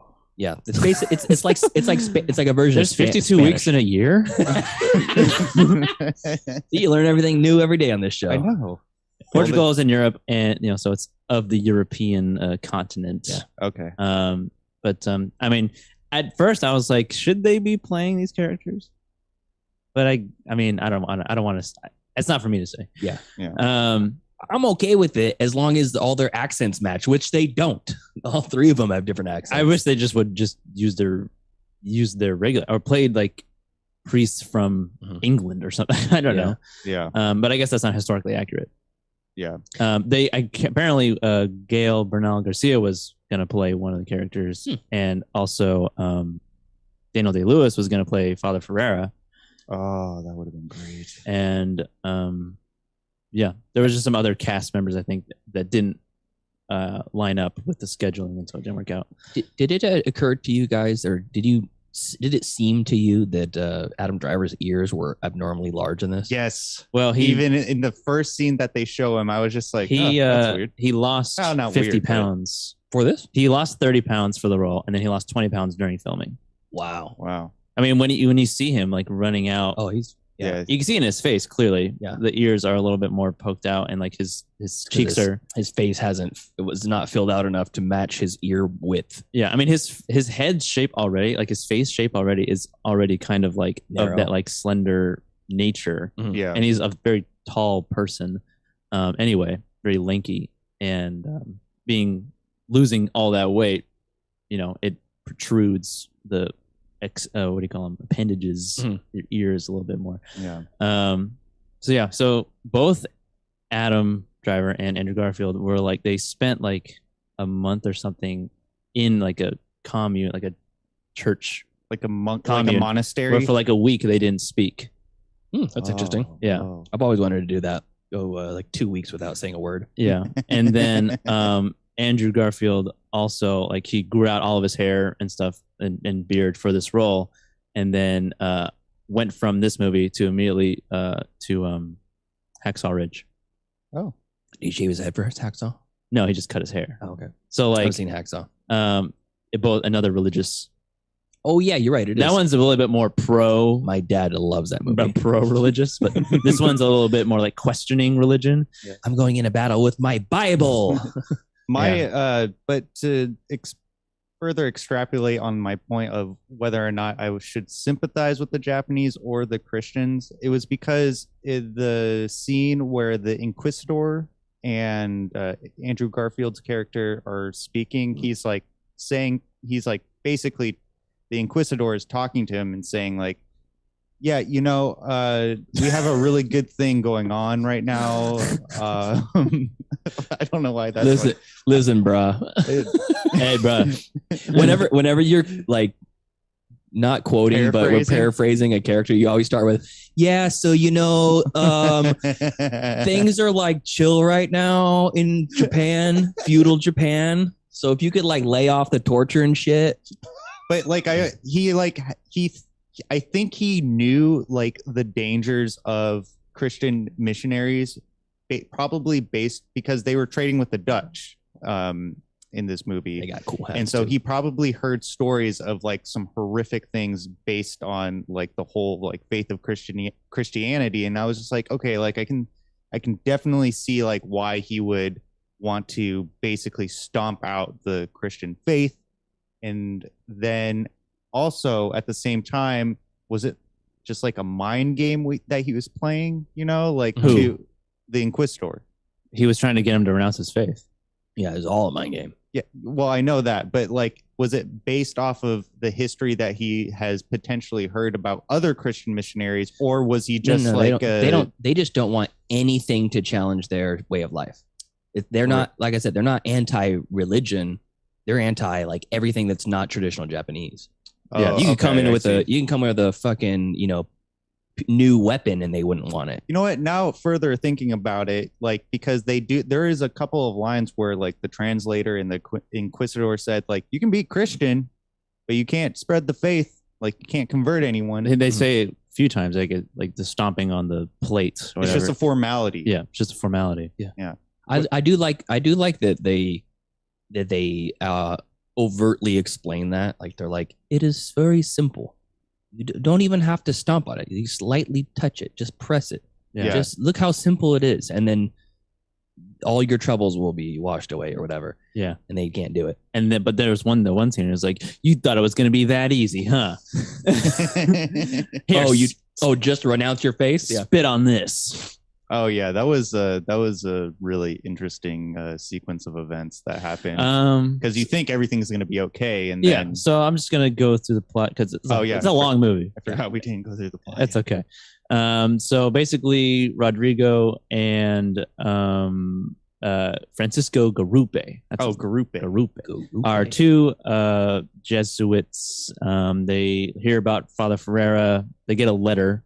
And saying that it's describing what happened. The movie opens with like the torturing and Father Ferreira witnessing what's happening to all these like Japanese Christian people, and so they get this letter and then they get worried and like we have to go find him, and so cuts to them walking out of the church, them on a boat. They get to the island and then they run into Japanese Christians who are practicing in secret, they are accompanied as a guide by Kichijiro, who is a asshole. The beginning of this movie is a lot like Frodo and Sam and Gollum, because they're questioning like, can we trust him? Why is he going this way? Yeah. And that character is terrible for a lot of the movie. I think he keeps coming back. I think he's emotionally fucked up. Yeah. Well, I mean, later in the movie, they show what happened in his past. He stepped on the plate to save himself, and then his whole family died. I feel like that could be a Curb Your Enthusiasm sketch, where everybody's lined up to do whatever the thing is, renounce your faith, and Larry David's like, okay, so we're all gonna do it, right? And then he does it, and then no one else does, and he's like, well, now I look like an asshole. You guys said you were gonna renounce your faith. So he's like has a lot of trauma. But from his own doing, watching his family burn alive in his terrible situation, which the burning alive is so that they don't have a proper Christian burial. Yeah. Scatter their bones in the ocean and stuff. Yeah, it's almost like in The Witch, it's like the baby was killed before they were baptized, right, or something like that. Yeah. So like the baby's burning in hell, and that's what the mother screams about the whole 90 minutes. 90. And so they go to Japan, Nagasaki, or They're trying to get to Nagasaki. trying to get to Nagasaki, which there's a lot of and that's the danger. there's a lot of Christian Japanese people like in hiding, basically.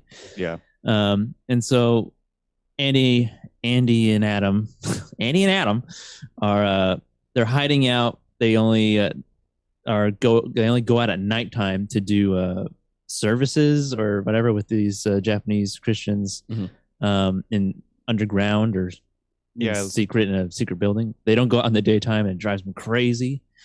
And It's basically like living in Seattle. yeah. Never have the sun on your body. And that's when the Inquisitor is introduced. He arrives to the village, ties some of the villagers to crosses on the shore, and forces their loved ones to watch them slowly drown as the tide comes in.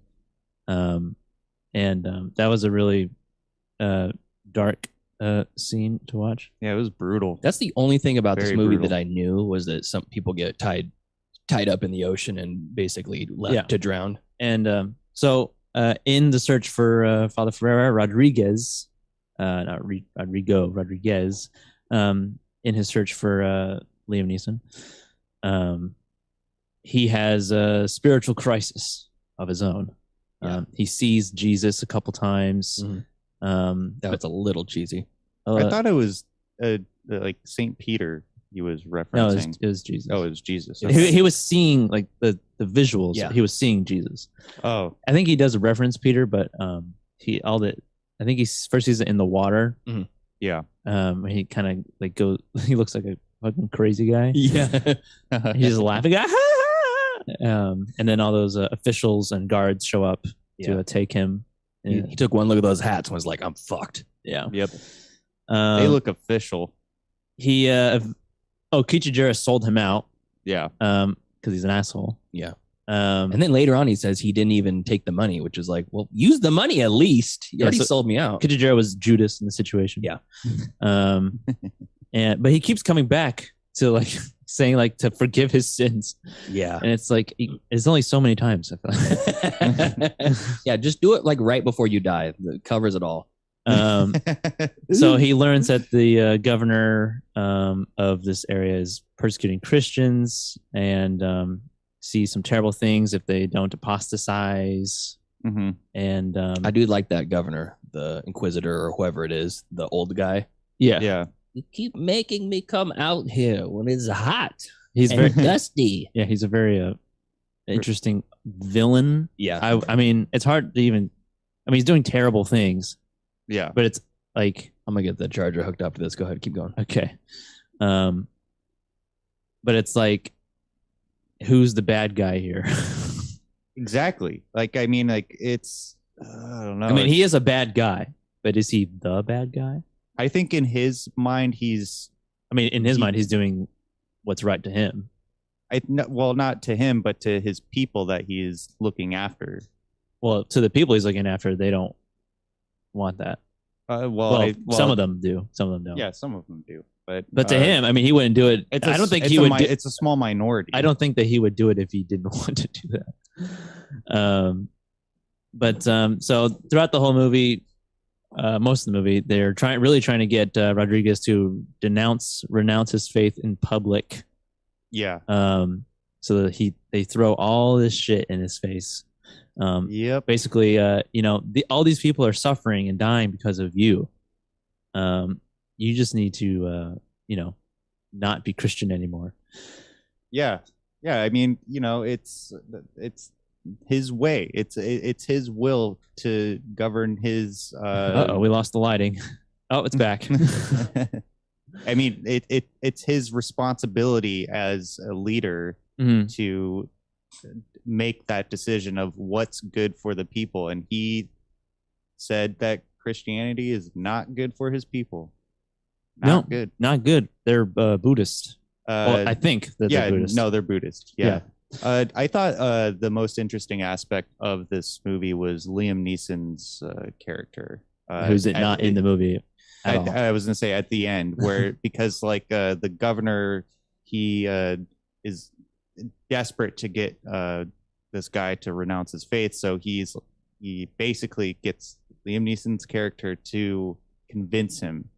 And oh man, that was such an emotionally charged scene where like they're sitting in like the building and Liam Neeson's character is basically just saying like, dude, you just gotta let it go. Like this is so gonna that happen. that whole like subplot or secondary story of Liam Neeson, I feel like is ultimately the main, I guess, like the main moral takeaway from this whole thing. Yeah. Right. And it's still not, it's not something they spoon feed you, because it's up to the viewer to think about whether or not, if you had this devout like thought or devout belief or religion or whatever, is it betraying your God to step on a bronze image of him, Right. to save your life and to save others? Yeah. Like, No. do That's the moral decision. yeah, do you need to be like, even when someone has like a gun to your head and said, "Are you a Christian?" Because I've heard that bullshit story before too, where it's like, gun, this person was a active shooter situation, and she said she was a, "Are you a Christian?" And he said yes, and then they pulled the trigger, and it's like, is God going to forgive you if you say no at that moment and then continue to have faith the rest of your life? Probably. That's that's the ego. Yeah, I guess so. That's the self-righteous. Right. It's almost That's the self-righteous speaking. That's almost like you saying, when Andrew Garfield, was it Rodriguez, he's at some point he says, if you really want to test me, bring him in and torture me to show my faith. It's like, I don't want that. And the Japanese understood like that's what he wanted, and so they were basically punishing him through other people. There's like, no, your torture is you're gonna have to see people die based on your decision, not based on what we would do to you. Yeah, which is probably effective. I mean, the historically wise, it has been said that the shogunate wanted to discredit the priests in the eyes of the local population. Oh, okay. The treatment of the priests in the movie and the cruel tactics used to make them renounce their faith are all based on historical precedents. In the film, the Japanese were able to make a small number of European priests renounce their faith. They became known as the fallen priests. Ooh, that's interesting. good band name. Such as Fallen Priest, good band such name. as Father Ferreira and Rodriguez. Even though at the end of the movie, spoiler alert, they die just of old age. Yeah. Don't spoil it for me, bro. They were a Christian the whole time, even though they denounced their faith. They had to keep like almost like re-upping their denouncing of Christianity. Well, Liam Neeson, I think he truly was not Christian anymore. That's my takeaway from it. Yeah, maybe. I mean, in both of them, it's funny how they like got families. Yeah, they just gave him family. They were like, "Oh, this guy died, so you can have his wife and kids." and their name and the name too. We got a slot open. Yeah, we got a slot open. It is a there are some interesting traditions, which was funny because that's the tradition that the Japanese were holding on to. Yeah, they're like, we don't want to, honor thy parents and don't covet thy neighbor's oxen. Fuck all that, but you can, marry this dead guy's wife. Yeah, take his kids. Not even you can. You are. Yeah, you're going to. We're appointing this to you. Yeah, we'll kill you. Lucky you. Yeah. Yeah. My takeaway was that Liam Neeson died not a Christian because his whole speech to Andrew Garfield's character in that one building when he's trying to convince him to renounce his faith for the first time, he's basically saying like, God is like don't bend to the will of the church. Essentially, it's not about that anymore. Like he's basically saying God is an illusion. I am a false prophet. I don't know about that, but at the end of There Will Be Blood. Oh, or God is not real, or something. There's just no bowling. Yeah. Yeah. So I agree with you in that aspect, Tyler. If the other guy wasn't there, if the other like Japanese oppressor was not sitting right next to him, because there was a couple like knowing glances that he gave him, like, bro, give up, and he just kind of like, oh, I can see that. It's like, Yeah. just shut the fuck up before you get killed, you know? Because Rodriguez had his guard or watcher or whatever next to him all the time, basically sowing different emotions into him, basically like making almost like as like a mental game. Are you talking about Raiden? Yes. Okay. Lord Raiden, the guy they played Lord Raiden in the Mortal Kombat movie. Yeah. Played the interpreter. His name is Raiden. Who I wasn't sure if he was like at first when he is introduced in that like cell, right? That's how he's introduced. Yeah. To him, and he's like, it's almost like it seems like he is Christian. Yeah, that's what I thought too. But it's like a mind game at the same time. Yeah. But then you kind of learn more about it. It's like he has this relationship with him that is like Stockholm syndrome a little bit, like because he's like watching him the whole time. He like his representative, his translator, essentially. Yeah. That's what he is. That's his he's credited as the translator. Yeah. And when we watched Mortal Kombat last year, I thought the same thing, and I even more so during this movie. I was like, that guy reminds me so much of Ken Watanabe, very much so. Ken Watanabe was supposed to play that character. Oh, great! He was supposed to play. He probably did that for half the price. That character. He there was a line that was cut because Ken Watanabe wasn't in it, where he goes, "Let them fight." Let them fight. But yeah, during the movie, I was really unsure if it was a good movie or not. I wrestled with myself. I was like, is this a good movie? It seemed like some of the scenes seemed a little like awkward. Yeah. Not uncomfortable. That's different. Awkward. Like just like it was just weird. I don't know. I can't really explain it. It was just I couldn't even tell you which scene specifically either.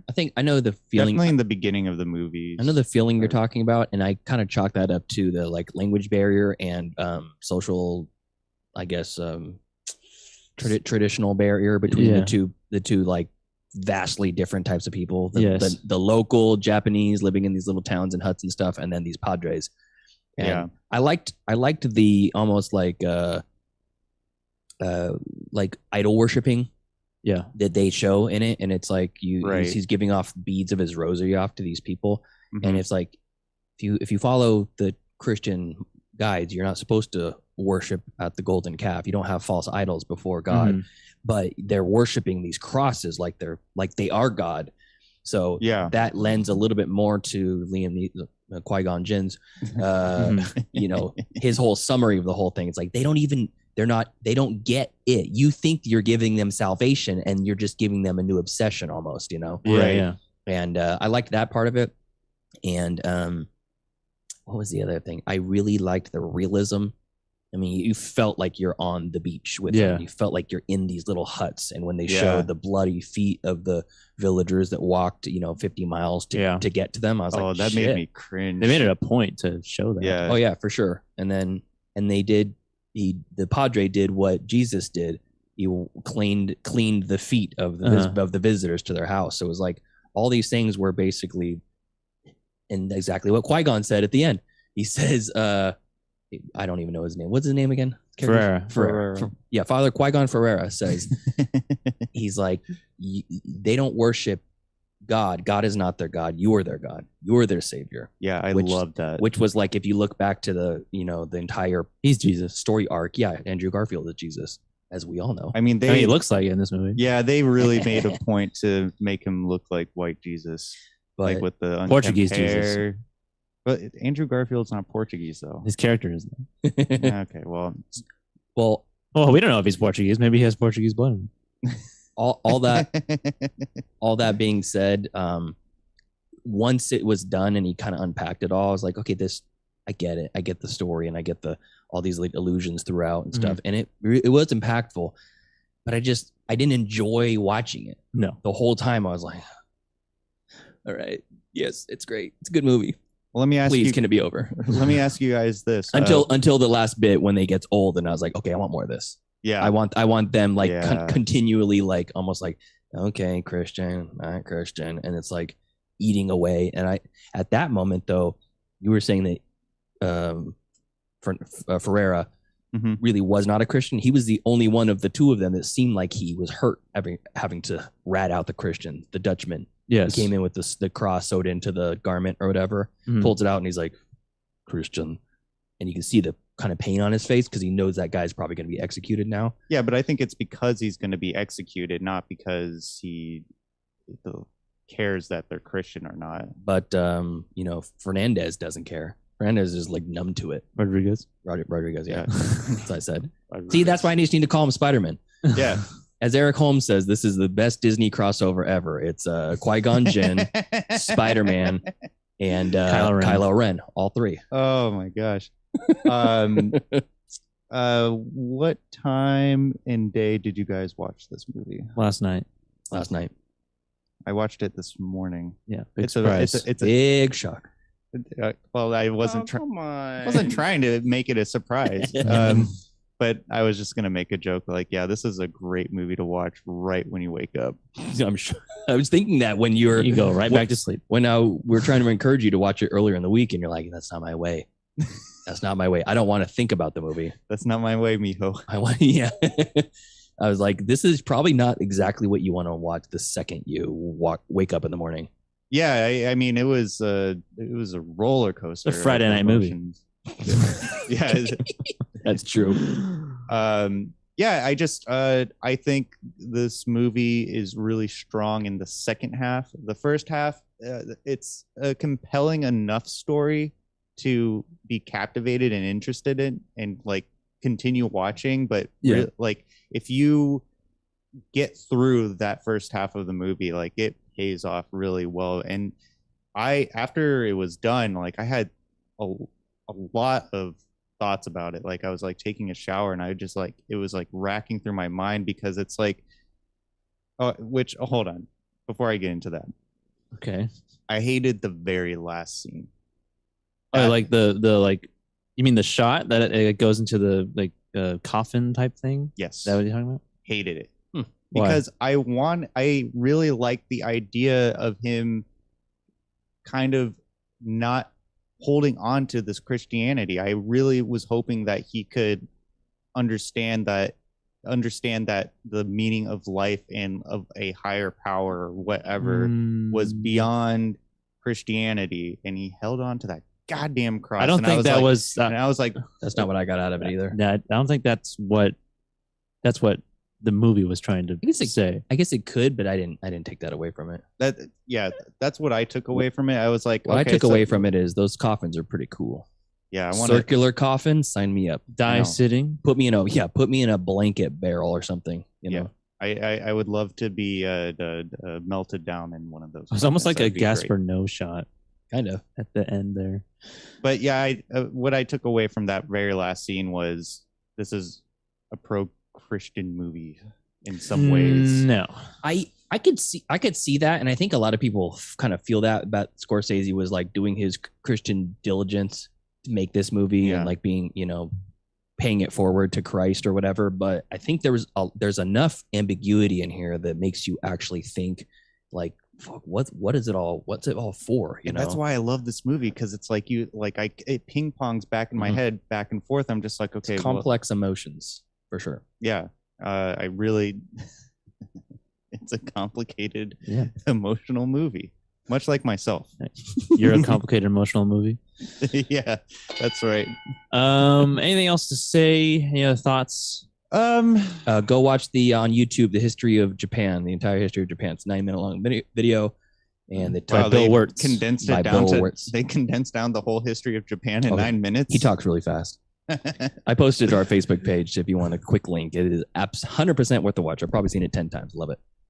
Yeah. You can see Andrew. So no more thoughts. No more ideas. Well, if you have nothing to say, it's okay. We're right on the edge of our time. Oh, okay. I will say, like, the forms of torture were pretty creative. That was true. That was a very creative way to. I will say human suffering. When the first decapitation. Oh yeah, that was so surprising. Yeah, I know. Out of nowhere. and it Very was almost very like satisfying. it's like a jump scare. Yeah. Whoa!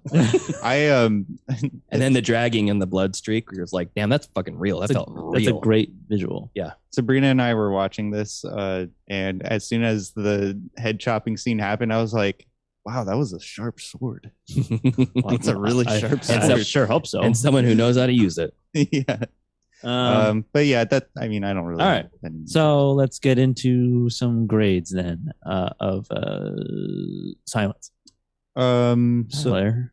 my grade B plus. Mostly because there's not a whole lot of rewatchability to it, but it was a beautifully well-made movie. B plus. I also was going to say B plus. I didn't enjoy it enough to give it an A. So for me, it's a B plus. I can acknowledge it's very well made, and the complexity of the story, although seems like it warrants a rewatch, it's not going to happen. No. Yeah. I'm gonna say a B.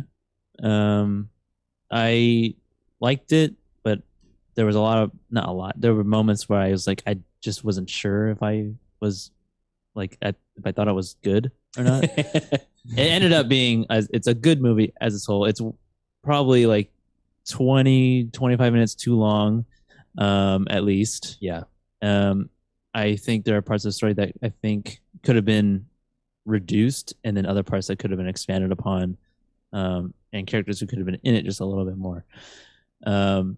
But it was very tragic, and I did feel genuine sadness for the two mains, Andy and Adam, and mainly for Andy.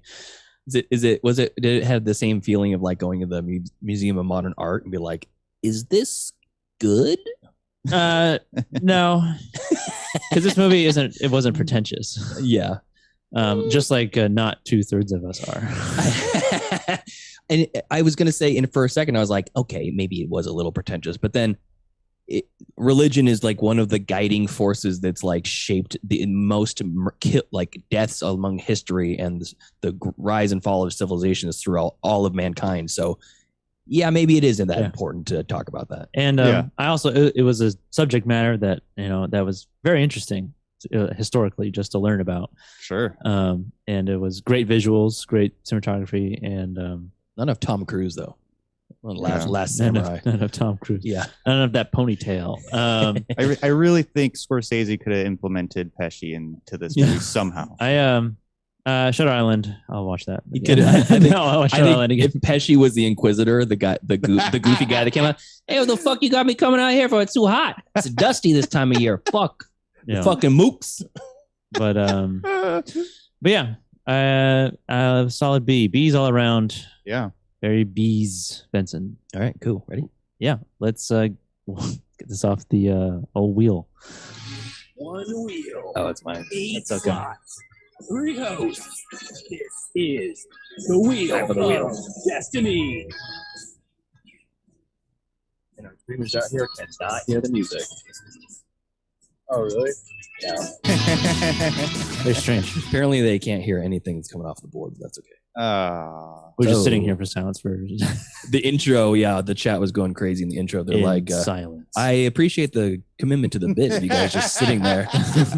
Oh man, that's awesome. The whole long audio intro and then the trailer.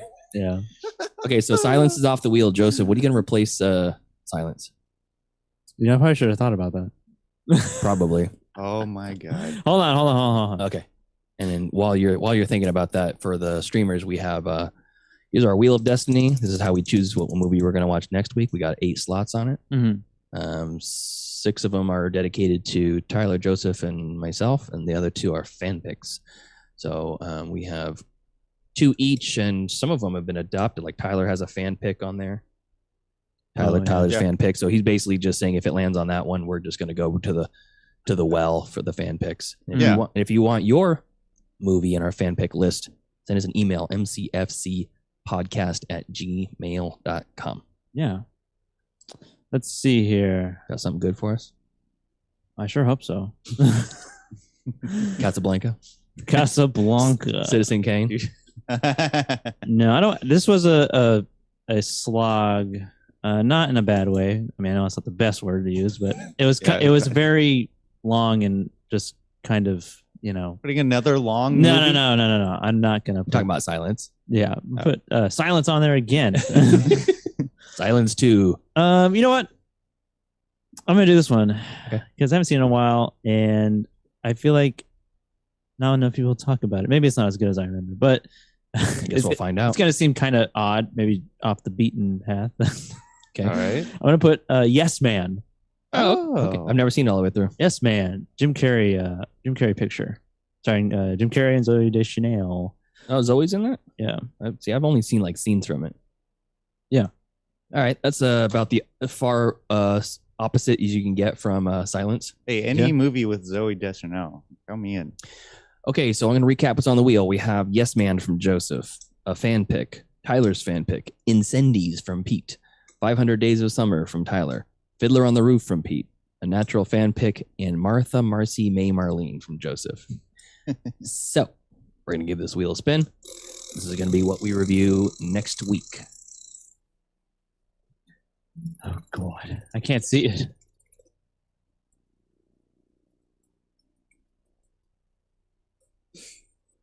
Ooh, it's a fan pick. Oh, fan pick.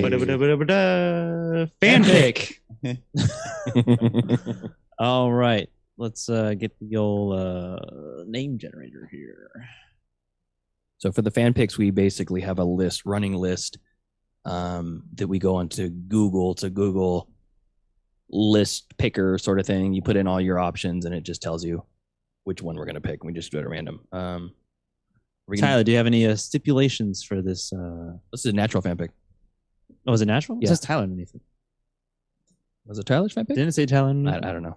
I could have sworn it said Tyler. Well, Tyler, do you want to do all choices? The oldest 10, newest 10? I don't think we should do the newest 10. Well, I mean, we did get Troll 2 just recently. I would love to. You know what? I want to do it all. I want to do it all because if I have a chance to watch that movie and possibly do a commentary on it, that I can't pass that up. Okay. Hold on. I gotta find my. Hey, look at that. Oh, this is another wheel. Okay. So what? All of them. Okay. Jesus. All right. You just how does this work? You copy paste your entire list in there? Yep.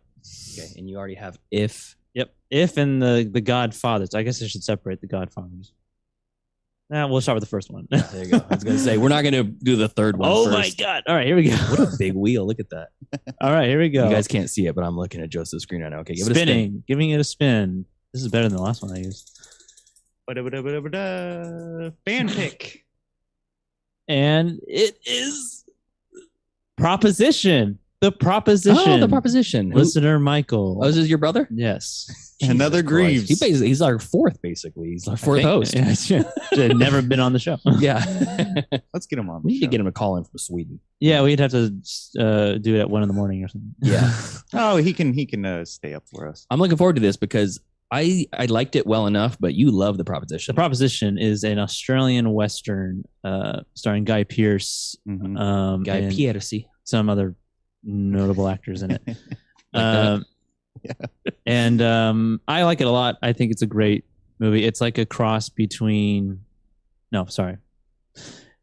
If Nolan was to direct a Western, it would be a cross between this movie and Jesse James, the Assassination of Jesse James. Yeah. Oh, okay. But the Proposition is a little bit more grittier, and it's scored by Nick Cave. Mm-hmm. Oh, really? Who also did Assassination of Jesse James.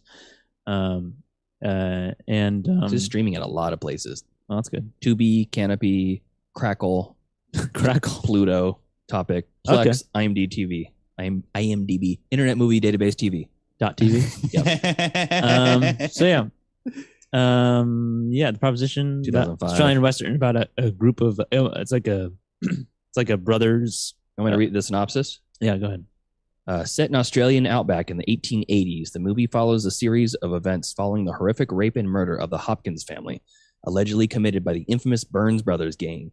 Captain Morris Stanley captures Charlie Burns and gives him 9 days to kill his older, dangerous, psychopathic brother, or else they'll hang his younger, mentally slow brother on Christmas Day.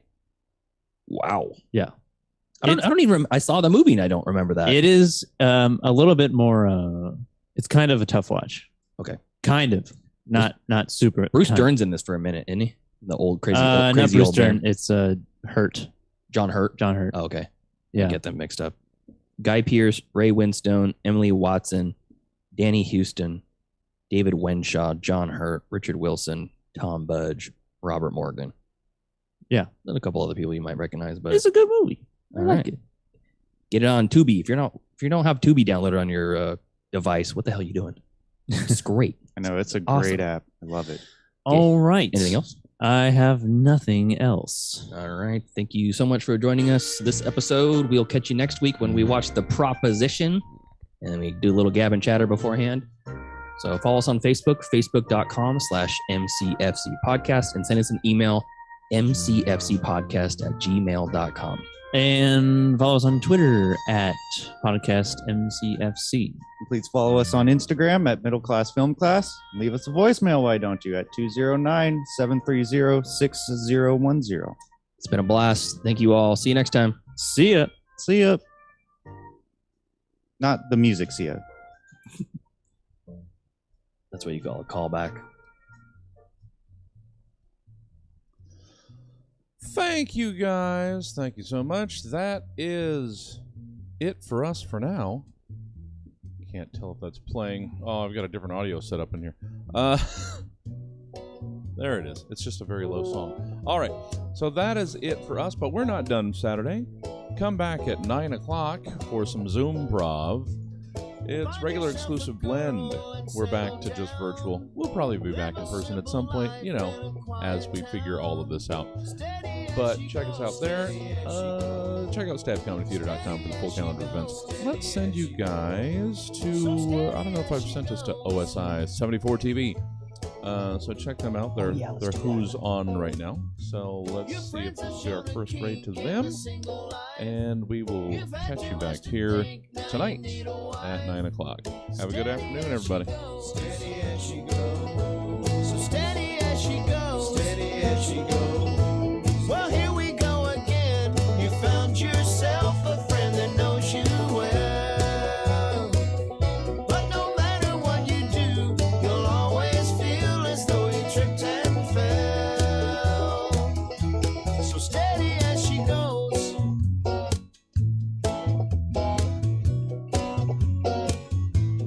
When you have completed what you thought you had to do, and your blood's depleted to the point of stable